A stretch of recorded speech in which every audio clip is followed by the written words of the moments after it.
ഇറാന്റെ ദേശീയ സുരക്ഷാ മേധാവി അലി ലാരിജാനിയുടെ മരണത്തിൽ ഇറാന്റെ തിരിച്ചടി തുടരുകയാണ്. ഇസ്രായേലിൽ വീണ്ടും ബാലിസ്റ്റിക് മിസൈൽ ആക്രമണം നടത്തി. ആക്രമണത്തിൽ നിരവധി പേർക്ക് പരിക്കേറ്റതായി ഇസ്രായേൽ മാധ്യമങ്ങൾ റിപ്പോർട്ട് ചെയ്തു.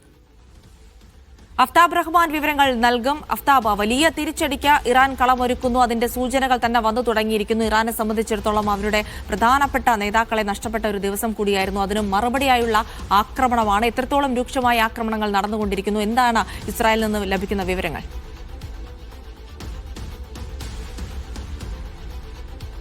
ജിൽസി, ഇന്നിപ്പോൾ ലാരിജാനിയുടെ വധത്തിന് പിന്നാലെ, അതോടൊപ്പം തന്നെ ഇറാനിലെ വിവിധ നേതാക്കളുടെ വധത്തിന് പിന്നാലെയുള്ള പ്രതികാരം എന്നോണെയാണ് IRGCയുടെയും ഹിസ്ബുള്ളയുടെയും മേൽനോട്ടത്തിൽ വലിയ തോതിലുള്ള ആക്രമണ ശ്രമങ്ങൾ ഇസ്രായേലിനകത്തേക്ക് നടന്നുകൊണ്ടിരിക്കുന്നത്.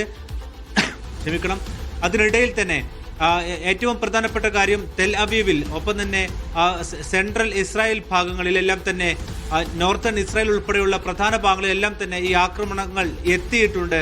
അതിൽ തന്നെ രണ്ട് തരത്തിലുള്ള ആക്രമണങ്ങളാണ് എത്തിയത് എന്നുള്ളത് അവിടുത്തെയുള്ള ഇസ്രായേലി ആംബുലൻസ് സർവീസ് രേഖപ്പെടുത്തുന്നുണ്ട്. അതിൽ ഏറ്റവും പ്രധാനപ്പെട്ടത് ഒന്ന് ക്ലസ്റ്റർ ബോംബുകൾ ഉൾപ്പെടെയുള്ള ആയുധങ്ങൾ, അതോടൊപ്പം തന്നെ ബാലിസ്റ്റിക് മിസൈലുകൾ, ഇവ ഉപയോഗിച്ചുകൊണ്ടാണ് ആക്രമണം നടന്നിരിക്കുന്നത്.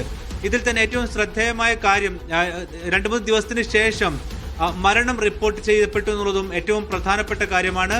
സാധാരണ രീതിയിൽ ഇസ്രായേലിനകത്ത് വലിയ തോതിലുള്ള മാധ്യമ സെൻസർഷിപ്പ് ഉള്ളതുകൊണ്ട് തന്നെ വിവരങ്ങൾ അധികം പുറത്തു വരാറില്ല. ഇന്നിപ്പോൾ ഇസ്രായേലി ആംബുലൻസ് പുറത്തുവിടുന്ന കണക്ക് പ്രകാരം 2 പേരുടെ മരണം സ്ഥിരീകരിച്ചിട്ടുണ്ട്. വ്യാപകമായ തോതിൽ നാശനഷ്ടങ്ങൾ ഉണ്ടായിട്ടുണ്ട്. തെൽ അവീവിലെ റെയിൽവേ സ്റ്റേഷനകത്ത് വരെ ഈ മിസൈൽ ആക്രമണത്തിന്റെ പ്രഹരം ഏറ്റിട്ടുണ്ട്. ഇതോടുകൂടി സർവീസുകൾ നിർത്തിവെച്ച സാഹചര്യമുണ്ട്.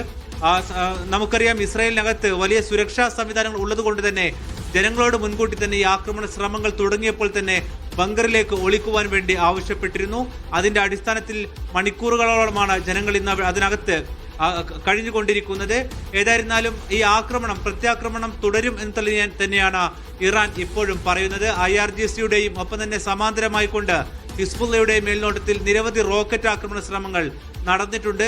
100ഓളം ആക്രമണ ശ്രമങ്ങൾ നടത്തി, അതായത് ഇസ്രായേലിനകത്ത് 100ഓളം കേന്ദ്രങ്ങളിലേക്ക് ആക്രമണം നടത്തി എന്നുള്ളതാണ് IRGC അവകാശപ്പെടുന്നത്. അതോടൊപ്പം തന്നെ ഹിസ്ബുള്ളയുടെ ഭാഗത്തു നിന്നും വലിയ തോതിൽ റോക്കറ്റ് ആക്രമണ ശ്രമങ്ങളും ഇപ്പോഴും തുടർന്നുകൊണ്ടിരിക്കുകയാണ്. ജിൽസി.